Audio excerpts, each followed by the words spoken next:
This is High School Not So Much a Musical, a podcast that takes you on a ride through the peaks and valleys of a high school journey. Here are your presenters, Nitin Jaladanki and Ayush Agarwal.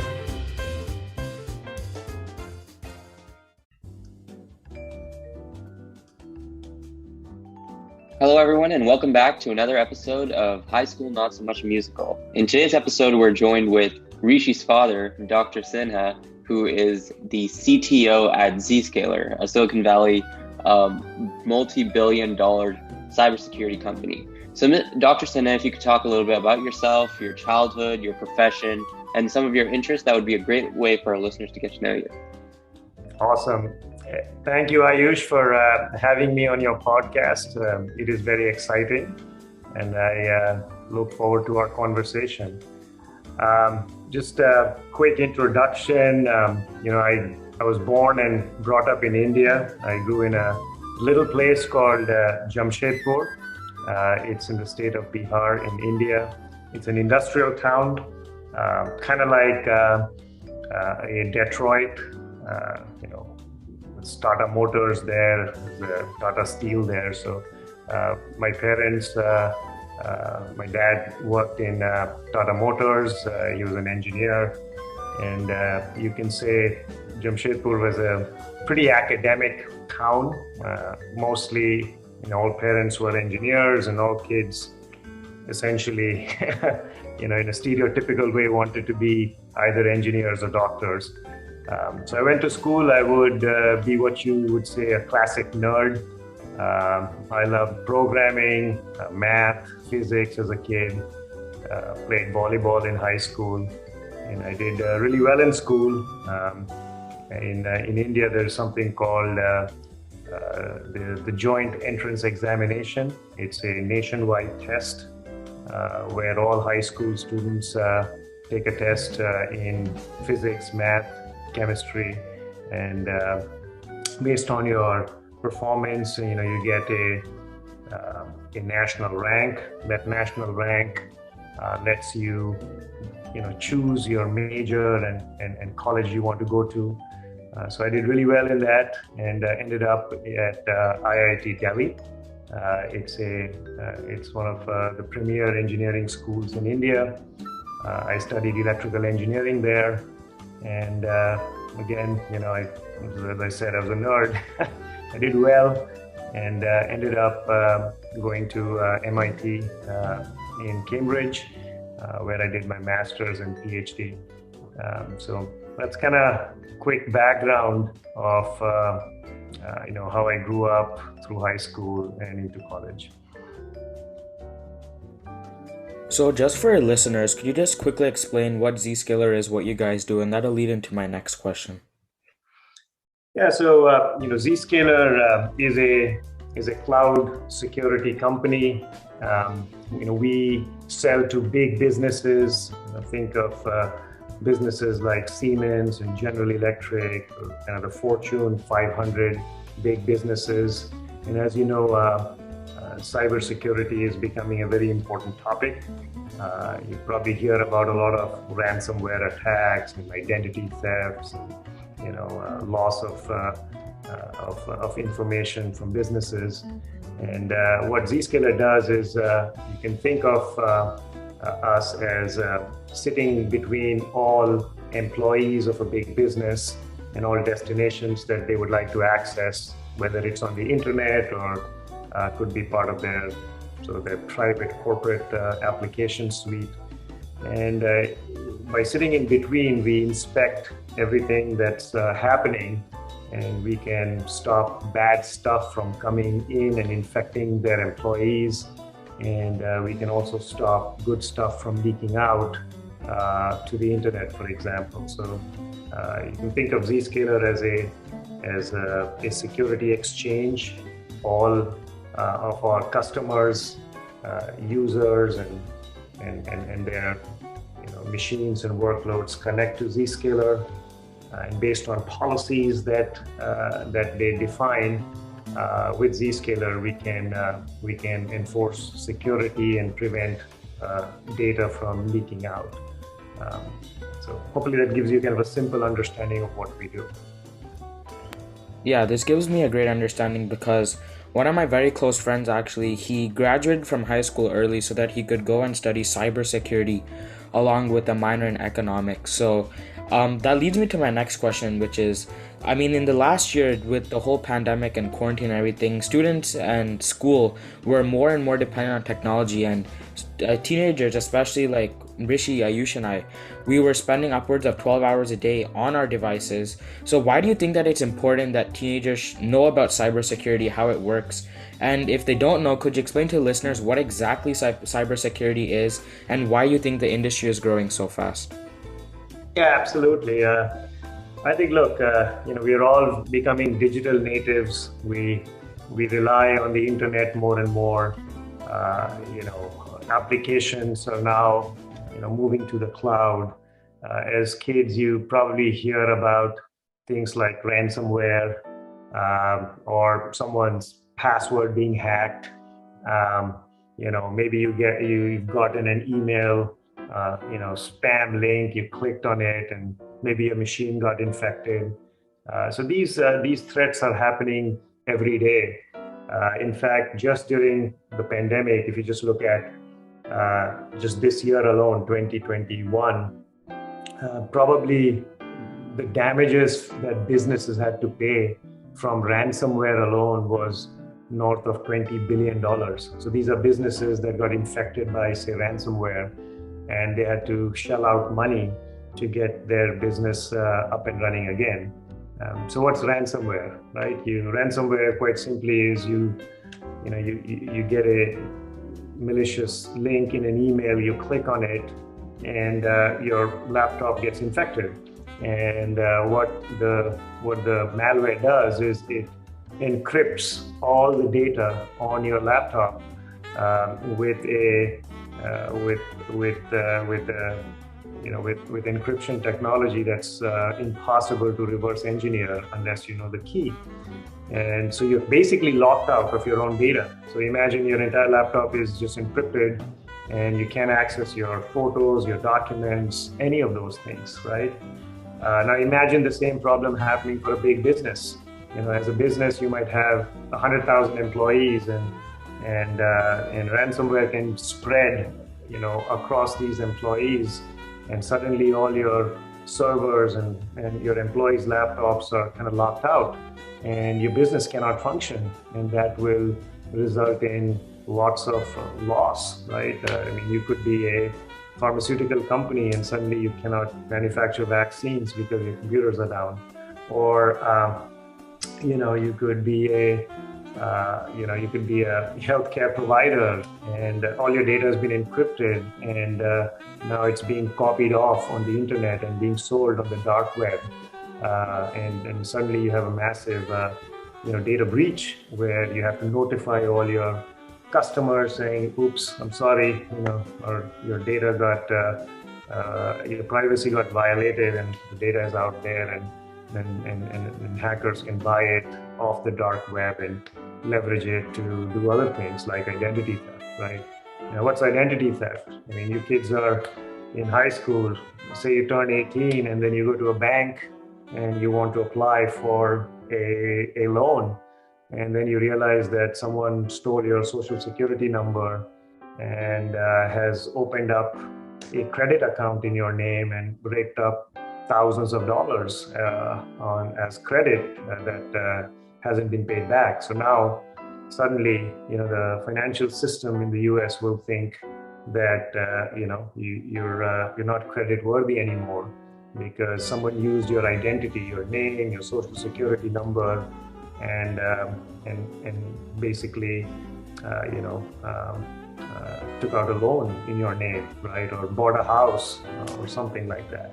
So those things become very important, and all our data sits in the cloud. If it leaks out, imagine what can happen. So these are pressing problems that businesses deal with on a daily basis. Ransomware can cripple their business. A data breach can cost millions of dollars in the form of damages. as a business, you can lose your reputation because your customers trusted you with data and you lost it. You've probably heard about Robinhood. You kids probably do some trading on Robinhood. They had a massive data breach and they lost some of their customer information. You probably heard about, maybe not so, it was a Colonial Pipeline. They had a ransomware attack and basically it shut down their gas pipelines in America, which caused a huge surge in gas prices at that time. So I think if you look at businesses, we're getting more and more digital, we're getting more and more distributed, and if you don't secure your data, your assets, it can really cripple your business. If you look at it from an individual perspective, certainly you don't want your identity to be stolen. You don't want your accounts to be compromised, right? As a kid, for example, I tell my kids, make sure you have good, strong passwords. Don't use the same simple password everywhere. Obviously, don't share your passwords. Use a password manager. You guys should patch your systems, right? So frequently I'll see a laptop where there's an update pending and people keep postponing it. Well, that update might have some critical security fixes which can get exploited if you haven't patched up your system. So basic cyber hygiene for kids and teenagers is very important. You guys live more of a digital life than say folks in my generation. So making sure that your entire digital existence is locked down properly is important. So use strong password, use a password manager for your critical accounts like Gmail or iCloud. You should use two-factor. What's two-factor? Two-factor says my account access is not just based on a password, because that password can get stolen, or somebody installed a keyboard logger on some machine, and as I type my password, they got access to it, and so now anyone can access my account. But if you have two-factor, what two-factor says is not only do I need a password, I need a second factor. Could be my cell phone, could be a token, and even if my password leaked out without the second factor or the token, I can't, or someone unauthorized cannot access my account. So those are sort of basic, cybersecurity hygiene that I'd encourage all of you to follow. And in the world of security, if you look at, how do you establish strong identity, right? If you study cybersecurity, it boils down to three things. Something that example, a password, something that you have, say your mobile phone, or a token, or something that you are, right? It could be, for example, Face ID or your thumb fingerprint. And the more of these factors you combine, the stronger your identity becomes, and the harder it is for someone to hack. So at least for your primary things, for example, if you all use Gmail, make sure that your primary email account has two-factor, because someone can easily, let's say someone hacks into your primary email, and then they can go and reset your Instagram account, and they'll get a temporary password delivered into the Gmail, and because it didn't have two-factor, it kind of opens up the Pandora's box. So I think for kids, I'd say use a password manager. For primary accounts, use two-factor. Always patch, update your systems. If iOS has an update, or Android has an update, or your laptop has an update, set it to auto update on a daily basis. So that way you get the latest software, and if there are issues that have been found, they get fixed quickly. Does that give you some sense of things that you should do? Yeah, thank you. Like now us and both like the listeners being high schoolers, we know like what we have to do in terms of cybersecurity, what it is and like why it's important. So like obviously our podcast is about like high schoolers and showing them the different professions like after college when they graduate. So the question I have is how could someone like get into the cybersecurity industry because it's growing so fast, like it's becoming really popular. And like how would you get an internship or get a job or like what did you do to get into the cybersecurity industry and like how did you get your first job in that industry? That's a good question. I sort of stumbled into the world of cybersecurity. I can share my story. After I graduated from MIT, my first job wasn't in cybersecurity. My PhD thesis was on energy efficient system design. Essentially, you could think of how do you design systems, how do you write better software, and use better hardware so that your battery life of say your iPhone can be extended. And that was back in 98, 99 time frame. Mobile devices had just come out and people were complaining a lot about battery life. And so a lot of the work that I did in my kind of academic training was around building low power systems and energy efficient systems that can have a longer battery life. As a result, the first company out of school was focused more on wireless communication, and it was a company called Engine. It was a startup. I was one of the co-founders there. My thesis advisor, his name is Ananta Chandrakasan. He's at MIT, and he was also going on sabbatical, and a bunch of other students. We started this company, and what we did at Engine was come up with what you would call a wideband wireless system designed for Wi-Fi. At that time, Wi-Fi had just come out, and we were looking at how you could digitize the whole Wi-Fi spectrum and run multiple channels and higher throughput and higher kind of speeds in say a Wi-Fi access point.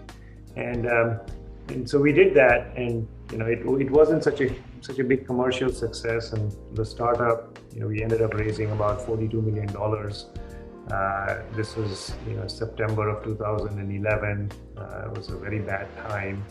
The 9/11 attacks had just happened, and the U.S. economy had also tanked.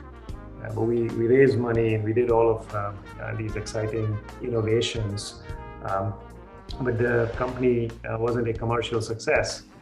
But then, one of the interesting problems that we had solved at Engine was how do you detect rogue wireless devices by scanning the air. So, for example, all of you kids use Wi-Fi, right? And if you go to a big business, back in the day, a common problem was rogue wireless devices. Somebody could bring in an access point and connect it, and you didn't even know it existed.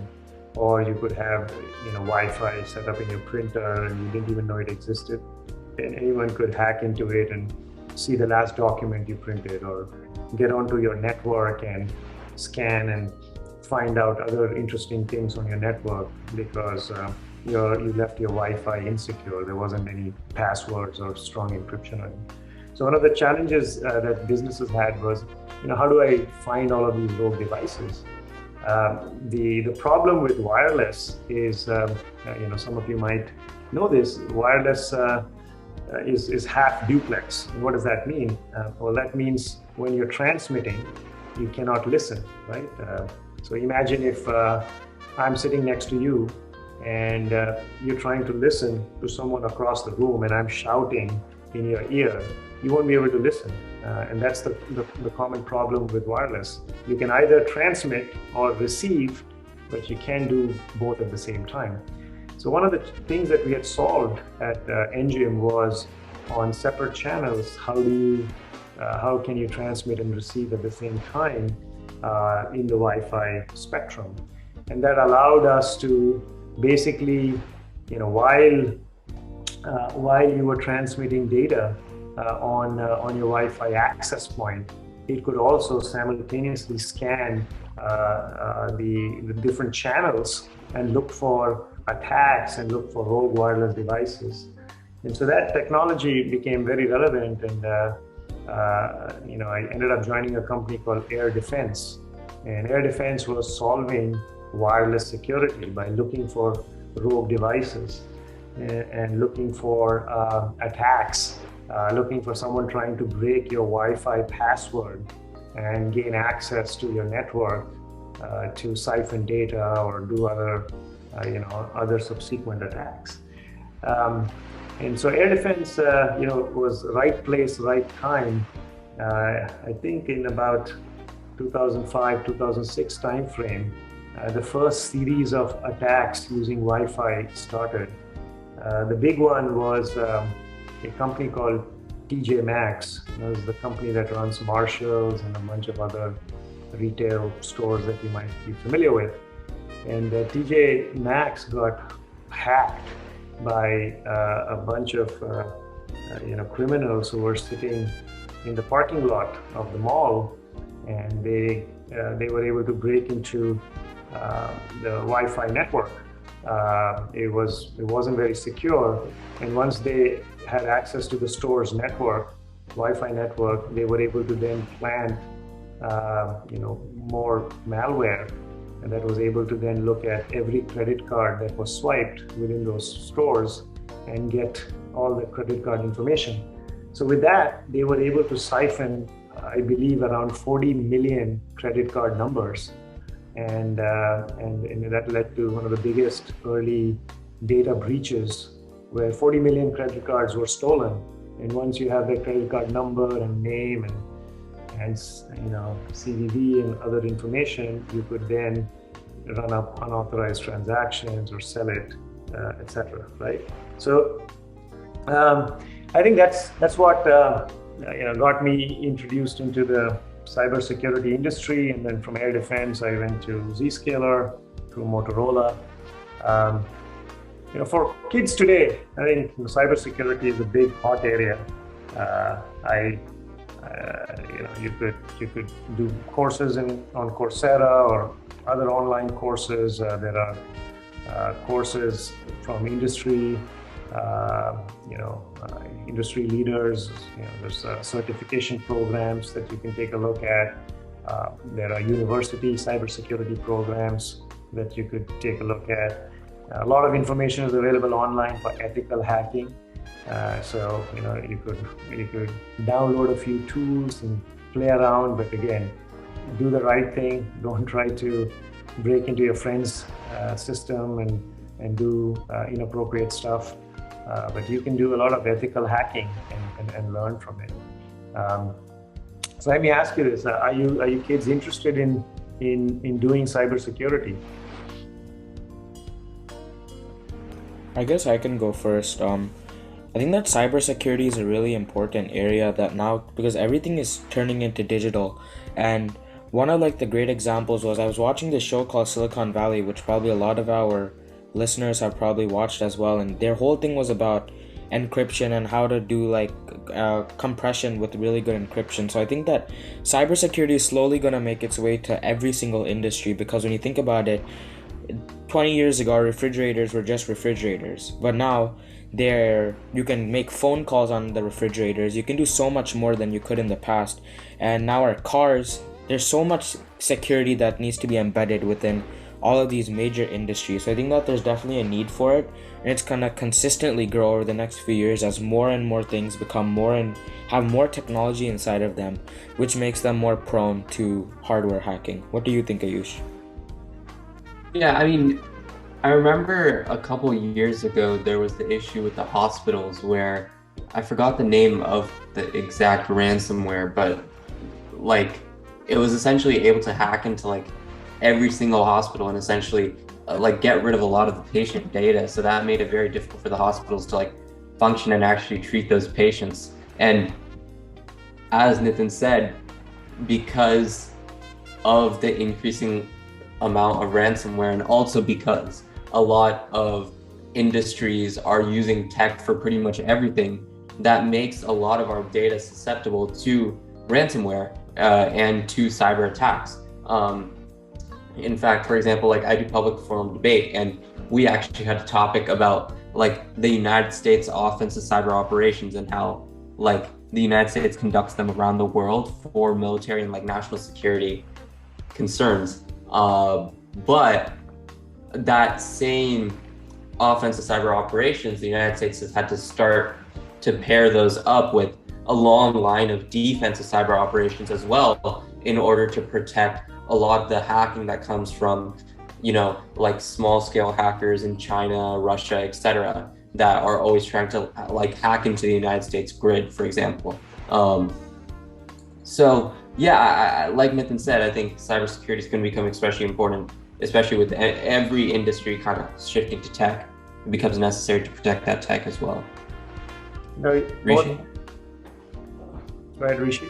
Yeah, I also agree with Nitin and Ayush when they say that cybersecurity, it's going to start like transferring and growing into other industries, because especially now that everything is becoming more digitalized and like everything, like more and more industries are relying on the internet more, there's going to be a lot more need for cybersecurity, because like there's ransom, malicious malware, like that these industries are going to have to deal with. So as of right now, like cybersecurity, it doesn't really interest me, but it could always be something that interests me in the future. So yeah, I mean, all of you make excellent points. I think Nitin, your point on essentially everything becoming digitized, your refrigerator, your smart systems, your self-driving cars, it just tells you that, you know, software is eating up the world, and everything is now essentially a smart device that's getting updates, and so that attack surface is becoming bigger and bigger. I do worry about the Internet of Things, and when you have a $20 smart plug, I mean, how much security can be put into it? So we all have to be kind of mindful about all of these smart devices everywhere, which just means more ways that hackers can get into them. Ayush, your points around nation-state attacks, and for example, the U.S. conducting cybersecurity, defenses, and also like looking at their overall cybersecurity posture is absolutely the right one. In fact, I think President Biden issued a executive order, kind of re-emphasizing the importance of cybersecurity for our nation's defense. And I think, Rishi, back to your point of cybersecurity is interesting and maybe not something that every kid wants to follow right away. That's true. The way I would look at it is because everything is getting digitized and there's so much software everywhere, just having that awareness, even as a software developer, is important. In fact, more and more cybersecurity awareness is being pushed in the industry through a movement called Shift Left. You're shifting cybersecurity into the early software development lifecycle, so that you don't have security holes and exploits coming down later on, because the cost of fixing those is much higher than the cost of avoiding them in the first place, right? So better security practices, software developers getting more aware of what are the top exploits, and whether it's I don't want to get into too many technical terms, but there are, for example, you could read about the OWASP top 10 security exploits, and it will tell you, when you're interacting with a database, how you should write software to avoid a classic attack called SQL injection. So you don't need to be in the industry. You just need to be aware of some of the best practices so you can, if you're in the software industry, so you can write better software that has less holes that can get exploited. Dr. Sinha, for your inputs on cybersecurity and Zscaler. For our listeners, that was the end of part 1 for this podcast. Make sure to check out the future parts of this podcast, which will be released the week after this, every Friday, 6 a.m. PST. Thank you to our listeners. Thank you, and I really enjoyed the questions. That's our show for today. Now roll the credits. High School Not So Much a Musical is hosted by Ayush Agarwal, Nitin Jaladanki, and Rishi Sinha. Narration by Samhit Padala. Music from Louis Luang Relaxation Cafe, Tune Pocket, and Infraction. If you like the show, please recommend it to your friends and family. Thank you so much for listening, and we'll see you next time.